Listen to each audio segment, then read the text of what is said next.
Insellmilkom il-paċi magħkom u nistidinkom biex għal dawn it-3 kwarti li ġejjin tibqgħu maquda magħna.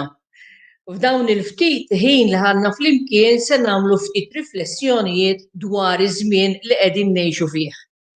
Iż-żmien jiġifieri żmien ta' qabel il-ġimgħa mqazza.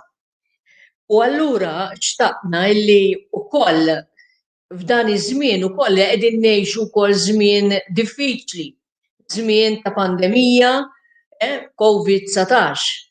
U allura xtaqna wkoll li fi żmien li qegħdin ngħixu ir-Ramadan jiġifieri ifakkarna wkoll fl-element ta' tbatija wkoll, fis-sens ta' sagrifiċċju, waħed mill-fatturi li aħna rridu nagħmlu f'dan iż-żmien b'mod partikolari, mhux għax fi żminijiet oħra is-sagrifiċċju ma jgħodx, imma f'dan iż-żmien ifakkarna wkoll fit-tbatija li bata Ġesu għall-imħabba tagħna.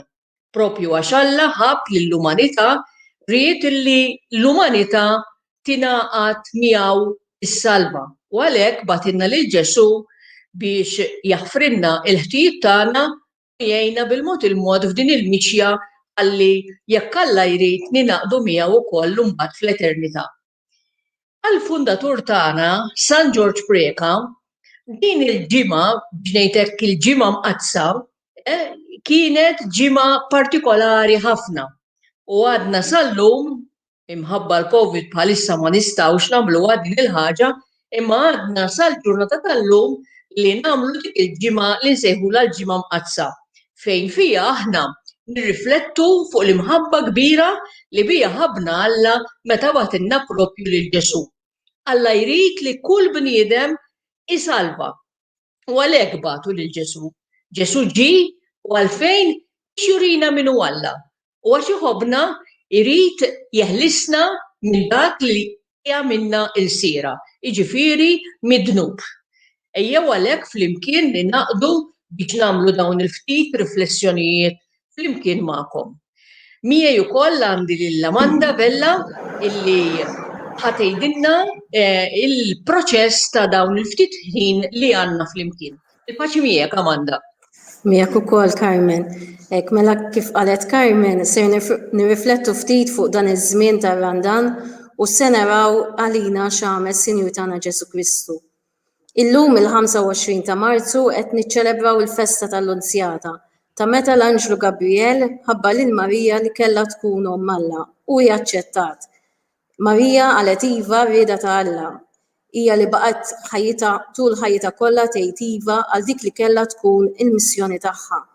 Fl-Evanġelju ta' San Ġwan insibu li Marija kienet wieqfa ħdejn is-salib ta' Bina Ġesu. Il-fatt li kienet wieqfa juri li hija baqgħet tbati miegħu sal-aħħar. Iżda s-salib ma kissiriex, it-tbatija ma kissritiex. Matul dan il-programm tistgħu tiktbu l-kummenti tagħkom dwar il-mistoqsija ir-Ramadan li jiġi kull sena f'din iċ-ċirkustanza il-pandemija x'qed ifisser għalik. Nieħdu gost bil-kummenti tagħkom u tistgħu tiktbu l-kummenti. Il-feature se nirriflettu dwar il-ħnina tal-Alla. Il-ħnina tal-Alla lejna l-bnedmin midinbin.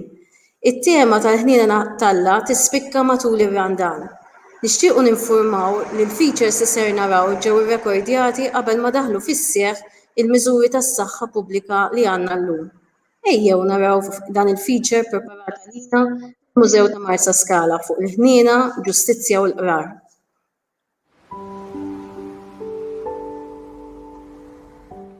Il-Papa Franġisku jgħid li l-ħnina tal-Alla kapaċi tbiddel l-aktar art miexqa fi ġmien stant sabiħ. Għadan il-kotazzjonijiet tal-Papa.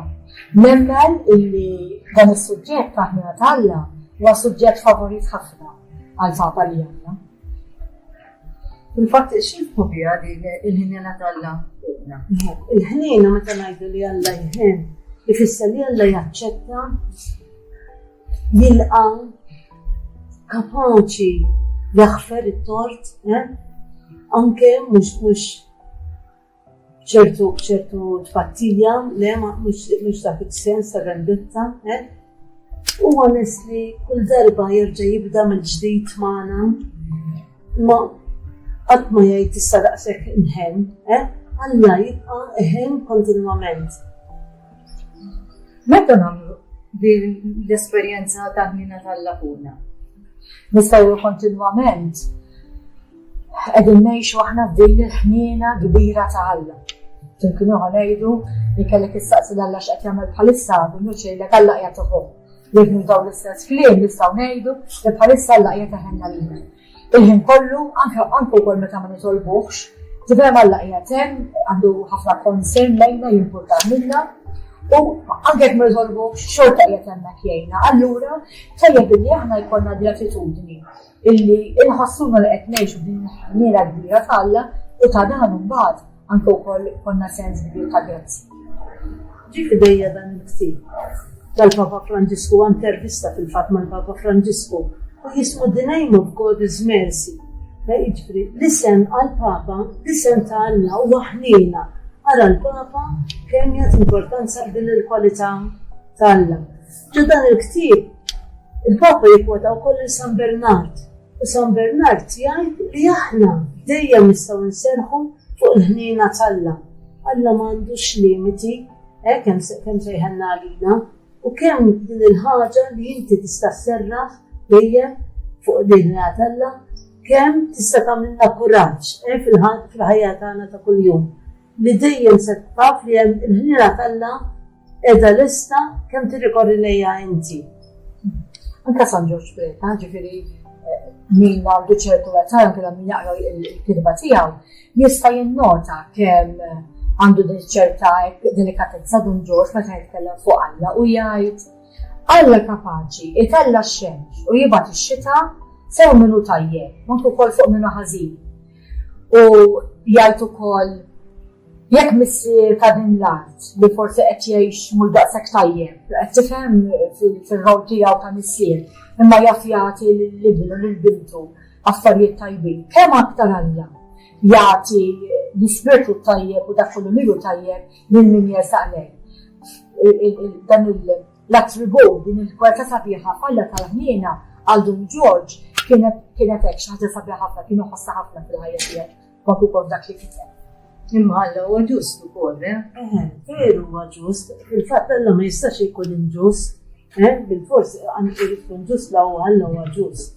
Imma il-ġustizzja tiegħu l-istess ħin hemm il-ħniena wkoll. Ara fil-Vanġelu hemm dik is-sentenza meta jgħid Ġesu lil min jingħata wis iġi mistenni minnu. Jiġifieri allura għandek hawnhekk il-ġustizzja. Imma fl-Iskrittura hemm ukoll fl-Antik Testament hemm dik is-sentenza sabiħa li l-ħniena ta' Alla hija akbar minn kull ma għamel. Kemm affarijiet kbar fid-dinja, muntanji, kaskati, xmajjar, imma il-ħniena ta' Alla hija akbar minn kollox.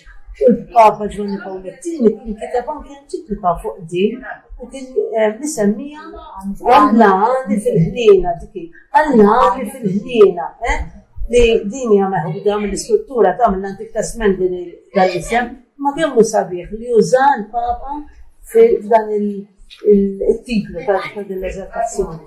Però jekk il-ġieda ma xuha bniedem, jew inkella għal xi raġuni oħra jaqa' fid-dnub, Don Ġorġ ikompli jagħmel kuraġġ. Ma jgħidx issa lawha qajdu, imma bniedem li jkun ikkommetta dnub, imbagħad għandu jirrikorri lejn il-ħniena kbira ta' Alla li kapaċi jitfa' d-dnub tagħna, il-ħażin tagħna f'qiegħ il-baħar biex minn hemmhekk ma jiftakarx iżjed fih.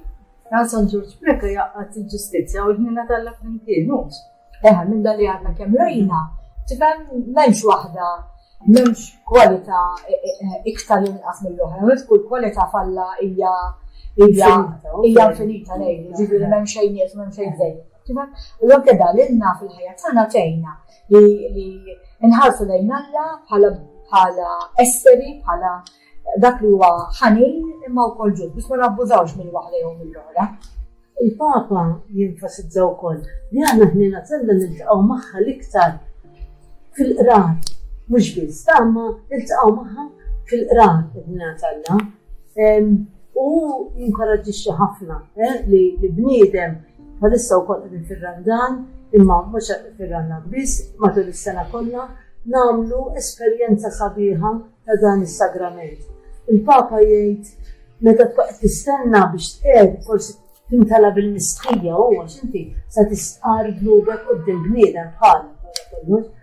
Imma mbagħad meta tirċievi dik il-ħnina talla l-maħfra talla tħossok liberu, tħossok aċċettat, papi tħossok anke kbir, mill-qoħ, u dik hija esperjenza verament sabiħa. Tiġġarrabha biex tkun taf xi tfisser, x'esperjenza sabiħa huwa l-qrar.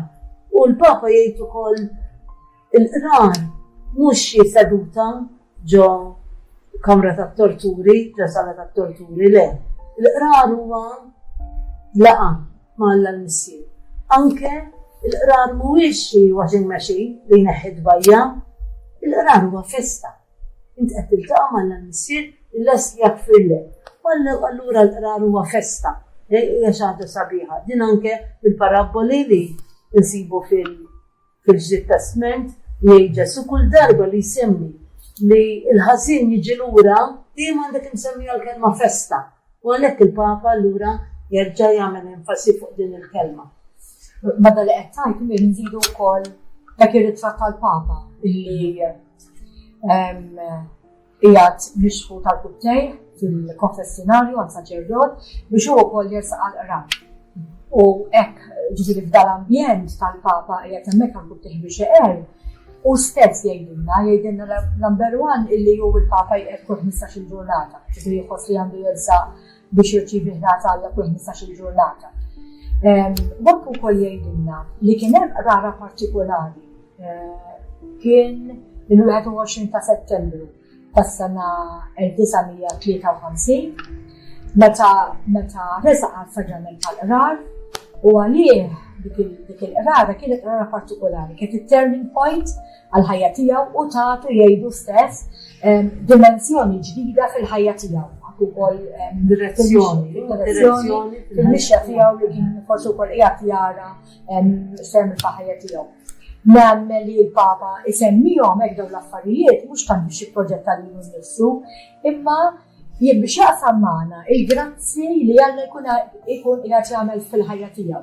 Allura mbagħad anki aħna ma nħossuhiex bil-grubi kbira jew inkella ma nafux kif għax meta l-Papa jippreżentana b'dan il-mod, allura aħna wkoll ikun faċli għalina biex nħossu wkoll il-ħtieġa li nelsqu għas-sagrament tal-qrar. Issa se jinqraw żewġ silbiet mill-ktieb ta' Don George Preka, mill-ktieb tas-San fuq il-ħniena tal-Alla.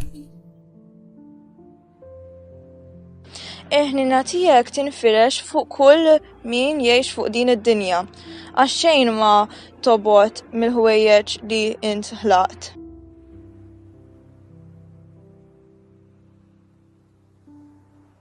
Inti tassew Alla qawwi li tiflaħ tissapporti tant inġurji kontra tiegħek.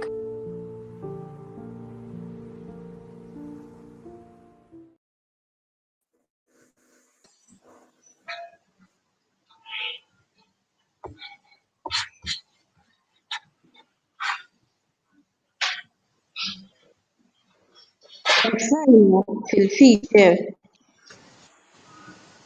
li għana fil-ħnina ħajaffinna dejjem.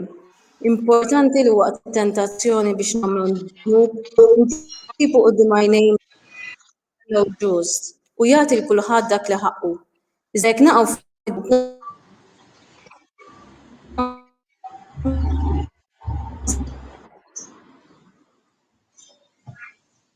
Hekk naħseb illi wara dan il-feature li rajna dwar il-ħnina u l-ġustizzja, wieħed jista' jirrifletti ftit iktar dwar kemm Alla iħobbna. Għaliex Alla kontinwament jixtieqna illi nkunu aħjar. Jixtieqna li ma nkunux fid-dnub biex aħna ma nkunux imjasrin. Għaliex il-bniedem li jkun fid-dnub għandu il-ħajja tiegħu mhux kif jixtieqha Ġesu, mhix il-ferħ tassew li kull nisrani għandu jgħix. U għalhekk l-istedina li aħna wkoll nixtiequ li nħeġġu tant nies li forsi qegħdin isegwu bħalissa hija biex aħna ma naqtawx qalbna mill-ħniena kbira ta' Alla, verament Alla huwa ġust ukoll, imma Alla kontinwament jixtieq li l-bniedem jgħix ħajja tajba, jgħix ħajja sabiħa, jgħix ħajja kuntenta. U għalhekk hemm is-sagrament tal-qrar, mhux kif semmejna, mhux vera fil-feature, mhux xi ħaġa li bniedem se jkun qisu skjaf għax imur iqer, anzi jekk hu jmur iqer, il-ħajja tiegħu tkun ħafna aħjar. Tajjeb illi aħna naraw ukoll anke xi kummenti li għaddejjin bħalissa. Pereżempju, hawn min qiegħed jirrimarka illi r-Ramadan huwa żmien ta' grazzja. U għalhekk tajjeb illi f'dan iż-żmien aħna nirriflettu fuq din il-ħaġa u ma naqtawx qalbna, nersqu bil-mod kif nistgħu biex nirċievu l-maħfra mingħand Alla permezz tas-saċerdot. Ma nafx Amanda jekk inti tixtieq li iżid xi ħaġa oħra. Ħafna Carmen, forsi qed naħseb minn tiegħi ma nafx jekk ngħaddux għal pawża mużikali, permezz tal-anja tneżżajt mill-ġmiel u l-Majestà ta' Andrew Kawki. Permezz ta' din l-anja ser naraw li Ġesu ġab lilu nnifsu fix-xejn biex isir ħaġa waħda mal-miżerja tagħna. U miet il-mewt tal-aktar abbandonat sabiex anke l-aktar bniedem abbandonat ikun jista' jħossu parti fil-qawmin tiegħu.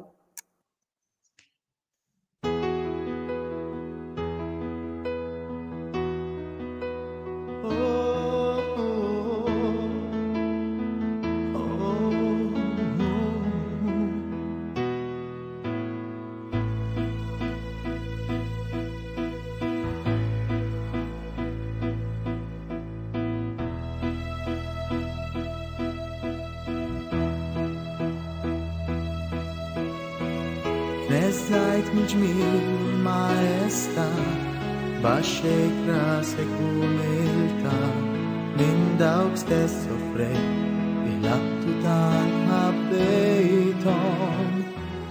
Fuqek stess nubit irfajt, meta mittu irxuxtajt, iva saltanit, merfuq fuq l-artu sema. Min qalbi rrid inqimek ommu lej, imħabbek inti rbaħtni ofettej.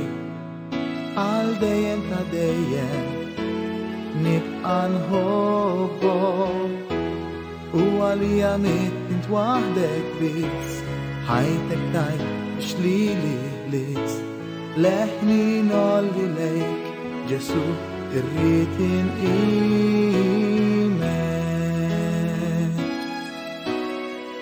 Neżżajt mill-ġmiel u l-Majestà, baxxejt rasek umiltà, minn dawk stess soffrejt, il-laqtu tant ħabbejthom.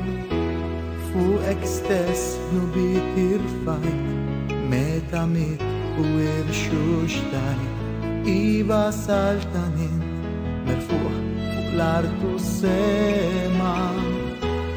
Qalbi rrid inqimek ommu lej, bimħabbek inti rbaħtni ofettej. Għal dejjem ta' dejjem nibqa' nħobbok, u għalija mitt int waħdek biss, ħajtek tajt biex lili lis, leħni nolli lejk, Ġesu irrid inqimek.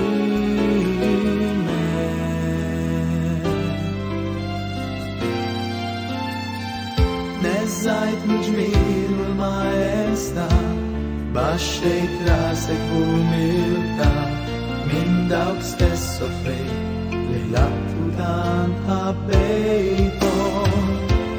Fuqek stess nubit irfajt, meta mittu irxuxtajt, iva saltanit, merfuq fuq l-artu sema. Min qalbi rrid inqimek ommu lej, imħabbek inti rbaħtni ofettej. Għal dejjem ta' dejjem nibqa'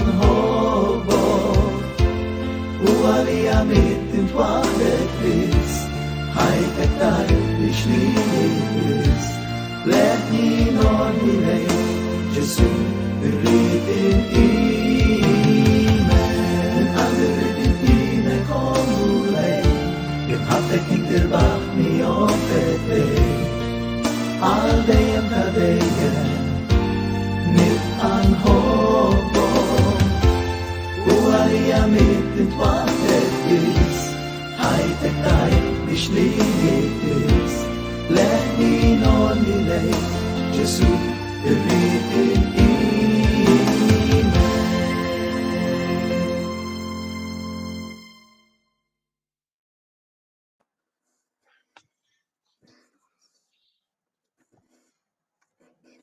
Għadu kemm ingħaqad magħna nfakru li dan il-programm qed jittella mis-Soċjetà tal-Mużew sezzjoni femminili f'dan iż-żmien ta' Randan biex jgħinna nippreparaw għall-festa tal-Għid.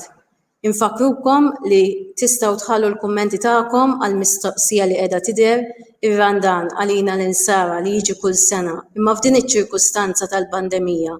Ir-Randan x'qed ifisser għalik? Mill-qalb nixtiequ nirringrazzjawkom tal-kummenti sbieħ li qed tibagħtu u taqsmu riflessjonijiet tagħkom. Fosthom hekk kemm li għalkemm qegħdin f'din il-pandemija hekk xorta rridu ma naqtgħux qalbna, rridu nibqgħu għaddejjin. Fosthom Krista kitbet ir-Randan huwa żmien fejn aħna nistgħu ntejbu r-relazzjoni tagħna ma' Ġesu, opportunità perfetta x'waqt il-pandemija forsi għandna iktar ċans nitolbu. Huma esperjenzi sbieħ u ħafna ma nistax insemmihom kollha, ma grazzi ħafna mill-qalb li qed taqsmu l-esperjenzi magħna wkoll. Għaddu wkoll issa fuq it-tenerezza, hekk tkellimna diġà dwar il-ħniena u l-ġustizzja tal-Alla. Issa ser nirriflettu ftit fuq it-tenerezza tal-Alla, suġġett li kien jimpressjona ħafna lil San George Preka. Dan ser nagħmluh permezz tal-feature ippreparat mill-Mużew taż-Żurrieq.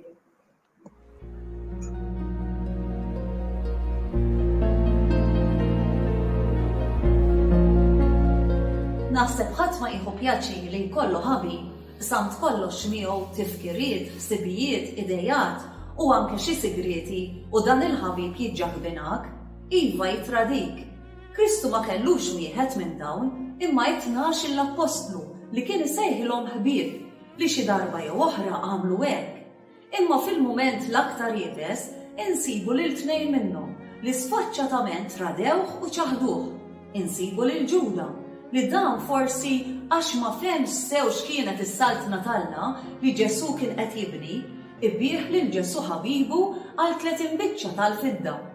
Fl-Evanġelju ta' San Ġwan insibu ċaru tont li Ġesu bħala Alla kien jaf minn qabel li dan kien ser jitradih. Imma Ġesu qatt ma trattaħ differenti jew kien jobbodu jew jirrabja miegħu, le kien iqisu bħall-oħrajn. Biex taxxa Ġuda mbagħad nafu li taħt fidejn il-lut bewsa li suppost turi l-imħabba, imma ovvjament bli ġara aktar turi l-qalb jibsa kiesħa u bla emozzjoni ta' Ġuda. Imma dan il-ġest fl-Evanġelju ta' San Mattew, Ġesu kif jirrispondi? Lil Ġuda jasal biex jindirizzah bħala ħabib. Iva, Ġesu lil Ġuda baqa' jħobbu, baqa' jistmaħ ta' ħabib. Għax Ġesu veru ma jħobbx il-ħażen, anzi jobodu. Imma lil min jagħmlu lil midneb jibqa' jħobbu. Hawnhekk x'naraw? Naraw lill-Alla b'qalb mimlija mħabba u tenerezza b'idejja miftuħa għal kull persuna min hi. Alla volja nolqsuh u nweġġuh bid-dnub tagħna lesta li tilqana.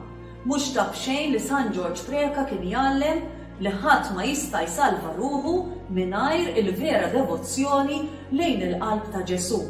Għax jaraf li jagħmel x'jagħmel, Alla jibqa' jħobbu u jaħfirlu. Kull ma jixtieq biex jaħfrilna bħalma jgħidilna San George u anke ngħiduha wkoll fil-missierna li rridu naħfru lill-oħrajn.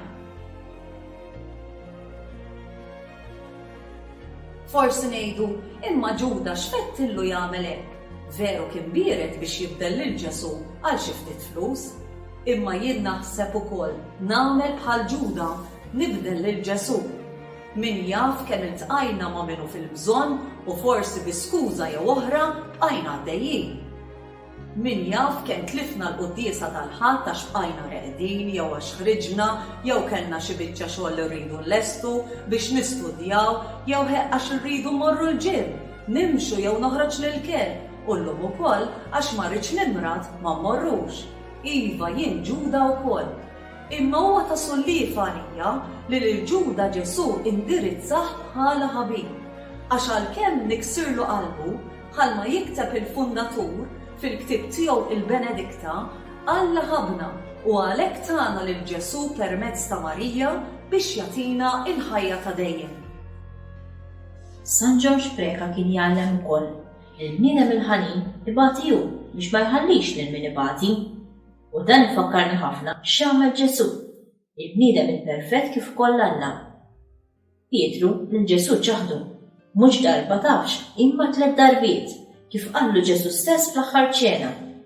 San Luqa jgħidilna li kif appena nstema' s-serduq jidden, Ġesu li kien qed jiġi interrogat fil-palazz tal-Qassis il-Kbir, dar u ħares lejn Pietru. Ġesu li kien qed ibati mentalment, li taf it-tbatija ta' Pietru bħarsa, li tant daħlet fil-qalb ta' Pietru, li konvertietu. Din il-ħarsa tant penetranti, iva, ġabitu f'siktu u bidlitu lil Pietru. Ħarsa l-qaltlu, smajtom kollha ċ-ċaħdit tiegħek minn mija ħalf, alla volja jinqiegħed il-bot minnek u hawn imbagħti għalik. Mhux tab xejn meta Kristu qam mill-mew u staqsa lil Pietru jekk iħobbux jew le. Pietru wieġeb forsi ftit nervuż. Mulej, int taf kollox. Ġesu ta' qalb nobli mimlija tenerezza għalina l-bnedmin. Jurina bħalma qal San George Preka li Alla jħaddam ma' sitru, bniedem umru sobin u iva jerġa' jilqa' għandu lil Pietru. Lili li bħal Pietru ngħidlu ma nafux għax bħal Pietru nibża jew nistħin semmih mal-oħrajn. Niddejja għax jaħsbuni dejqa ngħid li jiena tiegħu u nxandru. Bħal Pietru ma rridx min jitħabb bija jew jgħaddini biż-żmien. U allura nagħlaq ħalqi meta qed jgħajru lil Ġesu fl-oħrajn jew inkompli nwaqqagħhom għaċ-ċajt. Bħal Pietru iktar faċli għalija ngħaddi kummenti bla sens tad-daħ u x'naf jien fuq Facebook milli ngħid u nikkwota u ngħix il-kliem ta' Ġesu stess. Vera, jiena dgħajfa bħal Pietru u iva nisloq bħalu. Imma żgur bħalma Ġesu laqa' lil Pietru ser jilqalili jekk jiena nibki u nuri s-soba tiegħi u l-intiema għax qalb niedma u sobiena int ma twarrabix o Alla.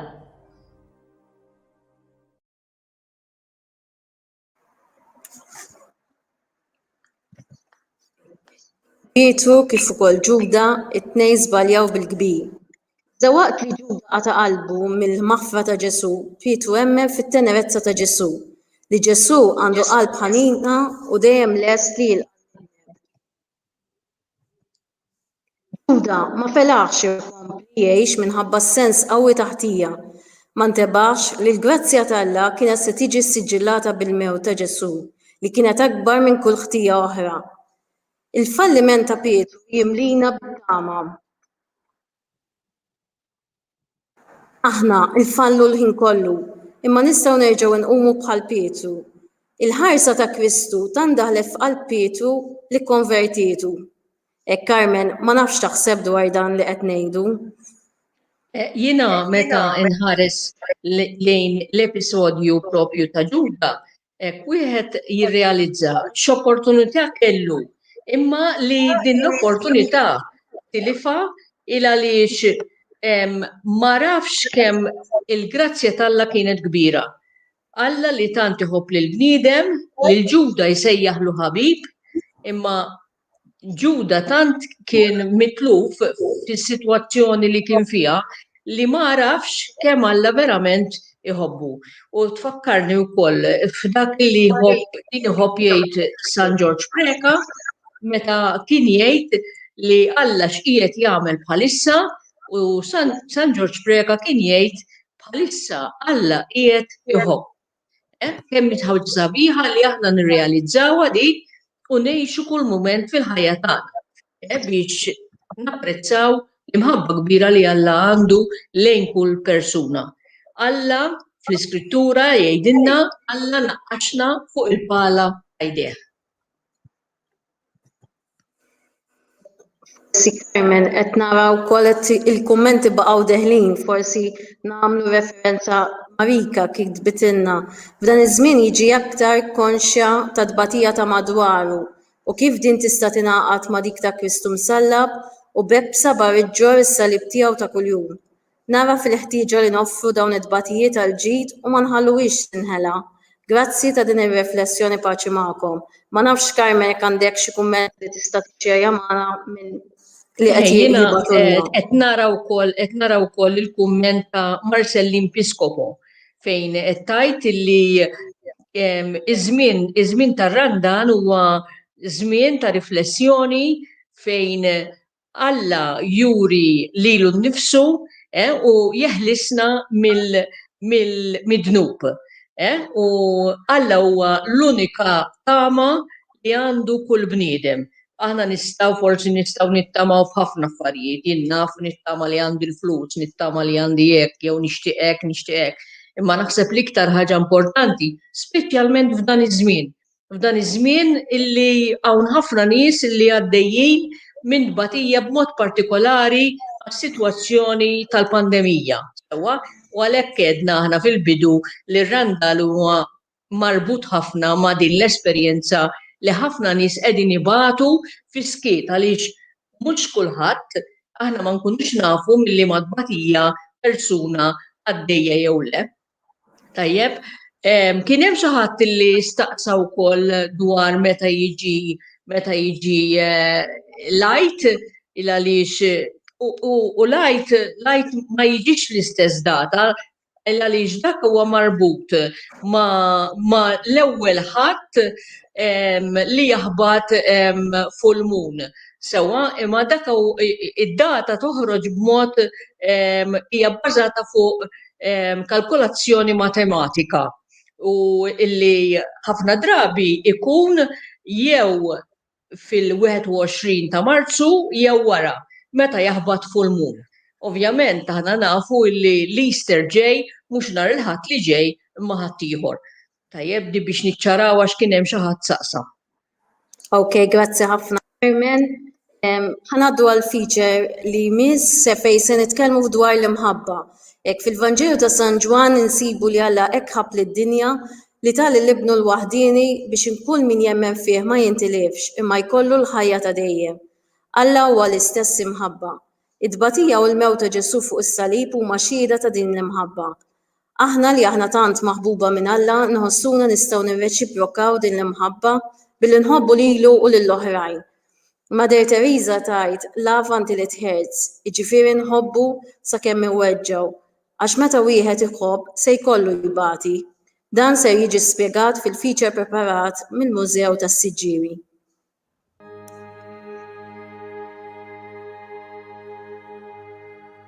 Meta nisimgħu l-kelma mħabba, l-ewwel ħaġa li tiġina f'moħħna hija forsi l-festa ta' San Valentinu, ħafna fjuri u ċikkolata. Jista' jkun li ġina f'moħħna xi mument partikolari fejn ħassejna din l-emozzjoni, b'mod partikolari bħal pereżempju waqt xi tieġ, jew inkella meta xi ħadd tagħna xi rigal speċjali. Ġesu tkellem ħafna fuq l-imħabba, anke fuq il-mod ta' kif huwa kien siru l-imħabba tiegħu lejn għall-bnedmin. Fost l-oħrajn huwa qal ħobbu lil xulxin bħalma ħabbejtkom jien. U jurina wkoll li kien lest li jħobbna meta qal ħadd m'għandu mħabba akbar minn dik li wieħed jagħti ħajtu għal ħbiebu. U dan u lih verament meta miet għalina fuq is-salib. Hawn naraw kemm ħabbna Alla. Alla hekk ħabb lid-dinja li tagħti l-ibnu l-waħdini biex kull min jemmen fih ma jintilifx imma jkollu l-ħajja ta' dejjem. Għax Alla ma baxx nibnu fid-dinja biex jagħmel ħaq mid-dinja, imma biex id-dinja tkun salvata bih. San George Preka jgħidilna li min iħobb ikun jixtieq li jkun fejn l-oġġett tal-imħabba tiegħu. Din il-ħaġa aħna nesperjenzawha fil-ħajja tagħna ta' kuljum. Jekk għandi għażla fejn impoġġi bil-qiegħda, se nagħżel li noqgħod fejn dik il-persuna li naf u li nirrispetta, u mhux forsi fejn xi persuna li jien ma nafx. Fil-ħajja tiegħi infittex li nqatta kemm jista' jkun ħin mal-persuni li nħobb, mal-ġenituri tiegħi u liedi, ħbieb. Il-fundatur jgħidilna wkoll li huwa impossibbli li wieħed jaraf lil Alla u ma jħobbux. Jekk verament inħobb lil Ġesu, allura irrid infittex ukoll li nsib ħin u nkun miegħu fil-mumenti tat-talb, u anke billi nieħu sehem fiċ-ċelebrazzjoni tal-Quddiesa. San Ġorġ Preka jgħidilna wkoll min irid jagħti xi ħaġa lil Kristu jibgħatilu mal-proxmu, jiġifieri mal-persuni ta' madwarna. Din il-ħaġa ta' spiss ifakkarilna wkoll Papa Franġisku meta jgħid jekk tħobb lil ġar tiegħek u ma żżommx mibeda lejh, hekk tħobb lil Alla. Din hija prova ċara. U għalhekk wieħed isaqsi imma jien lil Ġesu x'nista' nibgħatu mal-proxmu. Irrid niftakar li Alla mhux se jara l-perfezzjoni jew il-kobor ta' dak li jiena nagħmel, imma l-mod kif nagħmlu. U dan il-mod mhux ħlief l-imħabba tal-Alla li biha u għalija nagħmlu. Aktar ma dak li nagħmlu bl-imħabba, aktar dak li se nagħmel se jkun perfett. Dan ifakkarna f'dak li jgħidilna San Pawl fuq l-imħabba. Huwa jikteb l-imħabba taf tistabar u tħenn. L-imħabba mhijiex għajjura, ma tintefax biha nfisha, ma titkabbarx fuq l-oħrajn, ma tagħmilx dak li mhux xieraq, ma tfittix dak li hu tagħha. Xejn ma tinkorla, ma żżommx f'qalba għad-deni, ma tifraħx bl-inġustizzja, imma tifraħ bil-verità. Kollox tagħder, kollox temmen, kollox tittama, kollox tissapporti. L-imħabba ma tintemm qatt. Mhux faċli li fil-ħajja tiegħi inġib ruħi dejjem hekk mal-persuni ta' madwari. Allura, dan wassalni biex nirrealizza li jekk verament irrid inħobb, allura rrid imbagħti. Wara kollox, irrid niftakar li Kristu bata għalina u ħallilna l-eżempju li nimxu warajh u mbagħtu bħala skulari tiegħu. Dan tgħidulna wkoll Madre Teresa meta tgħid jien skoprejt dan il-paradoss li jekk inti tħobb sakemm tbagħti, allura ma jkunx hemm iktar tbatija, imma mħabba biss. Dan il-paradoss nistgħu narawh fl-imħabba li ġenituri juru għal uliedhom. U kunu lesti li jibgħatu huma basta jaraw li uliedhom ma jkun jonqoshom xejn, anke meta dawn ikunu għadhom anqas biss twiedu. Ifakkarni f'dak li għamlet Santa Ġanna Beretta Molla li meta saret taf li kellha fibroma fit-tieni xahar ta' tqala, hija għażlet li tkompli bit-tqala tagħha. Dan minkejja li kien hemm ċans kbir li hija tmut. Hija wdieħla l-operazzjoni, hija nsistiet b'qawwa mat-tobba. Tablu x'raskom għalija, l-aqwa li t-tarbija tgħix. U din forsi mhix ukoll it-tip ta' mħabba li aħna nosservaw f'Marija. Naraw sa minn qabel ma twieled Ġesu, tbagħti minħabba ċirkustanzi li sabet ruħha fihom. Naraw quddiem x'mod il-profeta, tisma' l-profezija li sejf ta' dalur qatt jinfet il-qalb tagħha. Hija tgħaddi wkoll minn mumenti tal-batija li tgħaddi minnhom kull familja, meta flimkien ma' bejn Ġesu assistiet għall-mewt ta' żewġ Ġuseppi. Min jaf x'ħasset meta dan n-nonnu kbir tagħha ħalla d-dar biex jagħti bidu għall-ħidma tiegħu. Min jaf x'ħasset x'kien kienet tkun qalb il-folla u forsi tisma' lil xi ħadd u waqgħu żufjet jew jikkomplottu kontri. U min jaf x'ħasset x'in wasiltilha l-aħbar li kienu arrestaw.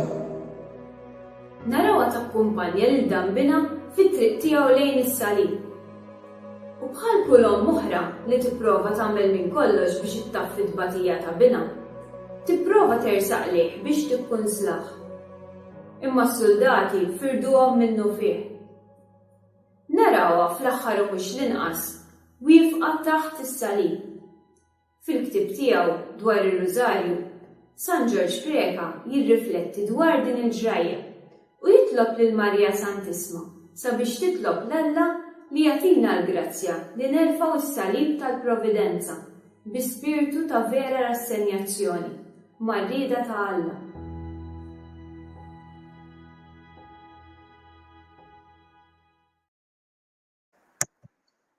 Issa ser nissibħu ma' Marija Dolorata wara l-mewt ta' Ġesu permezz ta' riflessjoni li ħarġet mill-binna mill-qalb u l-fom tal-Qaddis Malti San George Breka. Min għandu xi intenzjoni jew jixtieq jaqsam magħna xi talba, tistgħu titbuhom fil-kummenti.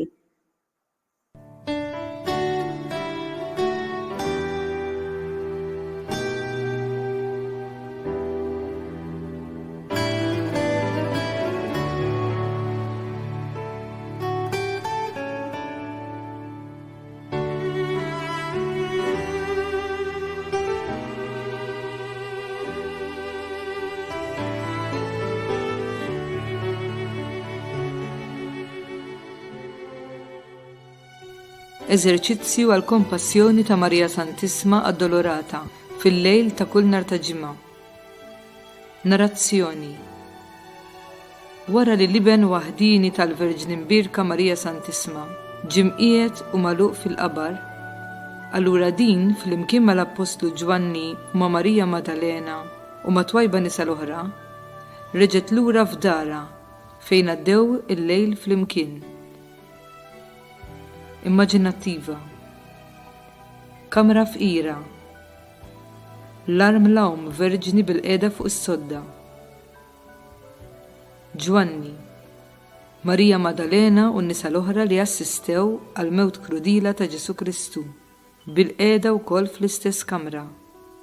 Kultant iħarsu lejn l-Om Santissima, fid-dawl ta' mużbieħ, f'silenzju l-aktar profond. Sfilata ta' ħsibijiet. Fil-ħemda ta' dak il-lejl tas-sew ta' niket, l-Om Santissima mingħajr ma tagħlaq għajn ma' għajn għall-impressjonijiet kbar tagħha fuq il-mewt traġika tal-Innoċentissimu bina, f'dik il-velja tilma' ħaddejja sfilati quddiem il-menti tagħha, ħaġa ħaġa il-ħwejjeġ kollha li ġraw taħt għajnejha mal-jum. Folol ta' nies, ajjat, dalma tax-xemx, salib, imsimer, lanza, soldati, sponza, ħbula, biqija tal-ħall, libsa maqsuma f'erba' biċċiet.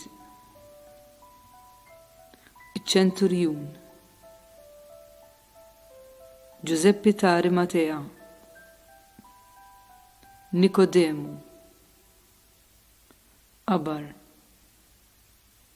Lozor. Skrizzjoni.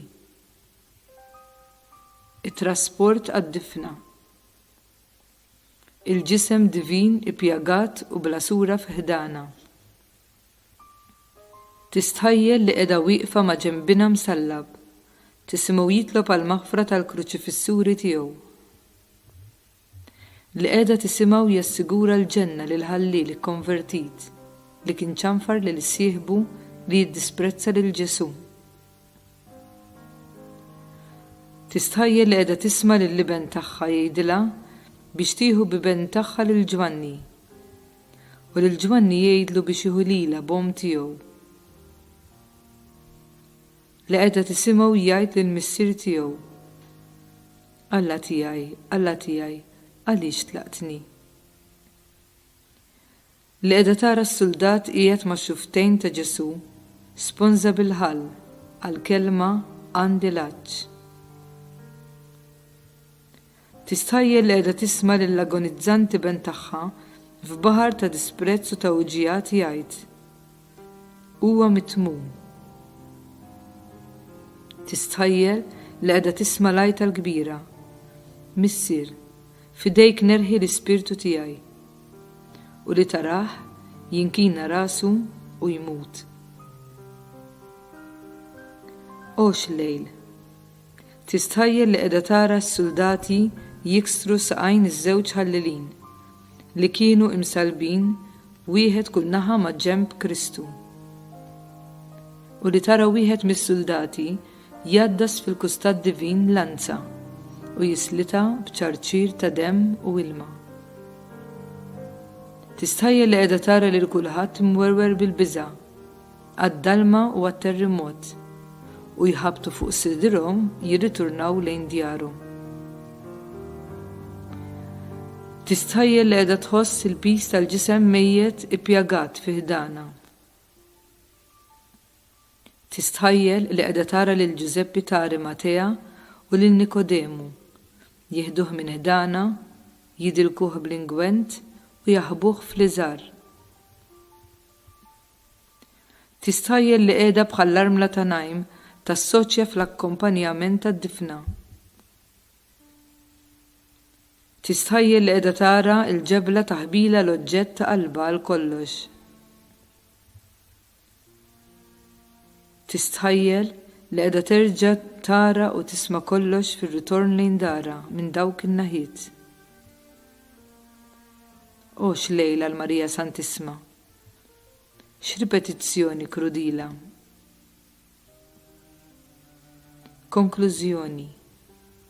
Inti midneb tista' ma tarax kemm huwa ikraħ id-dnub u kemm għandek raġun tħobb lil din l-omm li permezz tagħha ġimgħut lilna il-Feddej u s-Salvatur tal-bnedmin.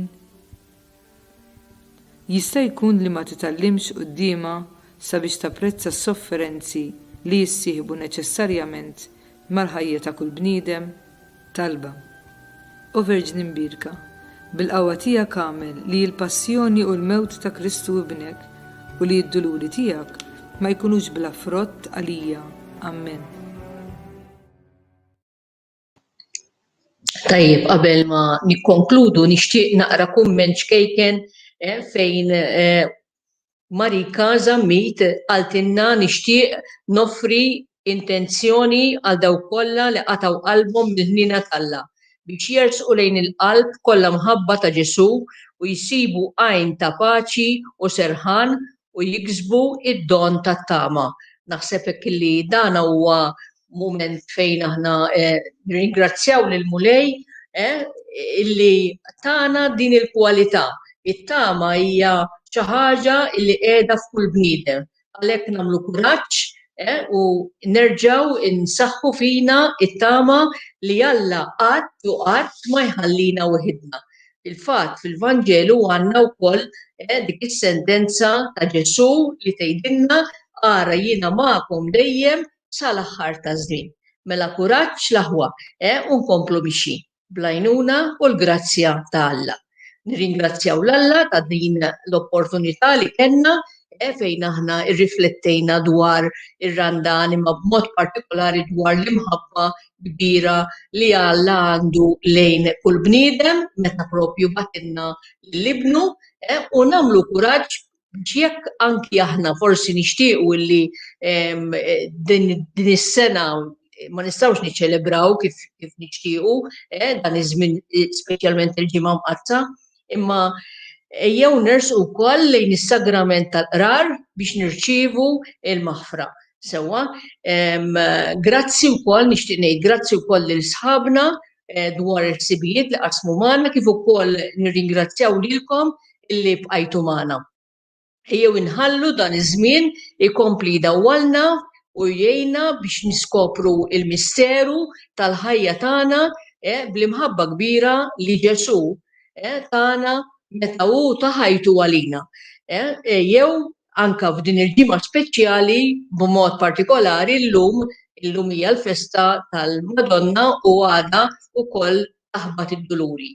Jew nersqu lejn Omna Marija u nitolbuha biex takkumpanjana bħalma akkumpanjat lil-bina Ġesu. U qabel ma nagħlqu nixtiequ li nġibu wkoll xi intenzjonijiet oħra li forsi ma semmejniex fil-kummenti, ejjew nitolbu għal xulxin, ejjew nissapportjaw lil xulxin, ejjew nuru imħabba vera bħalma wera magħna Ġesu meta ta' ħajtu għalina. Forsi aħna ma nagħtux ħajjitna, imma li nkunu hemmhekk għal xulxin, li nkunu hemmhekk biex wieħed jgħid kelma ta' kuraġġ, speċjalment fejn jidħol il-relazzjoni tagħna anke mal-familja u ma' dawk kollha li l-Mulej laqqana magħhom. Ejjew nagħlqu din il-laqgħa tagħna billi ngħidu it-talba li King George ukoll kiteb dwar il-Madonna. Ngħiduha flimkien tajjeb, kulħadd jgħidha kif jista'.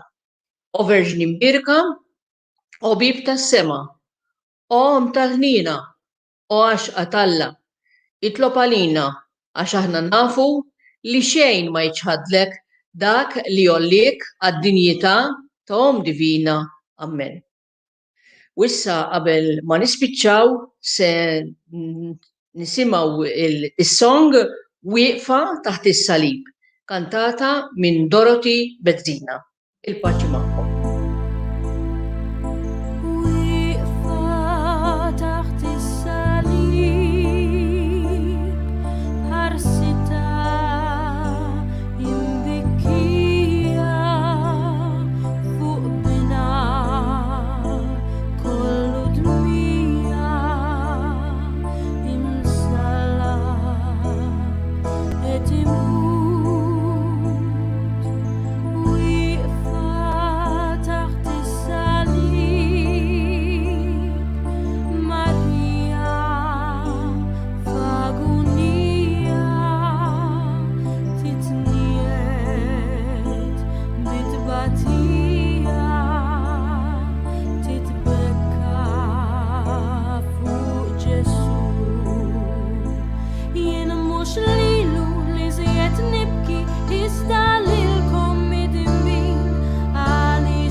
Actually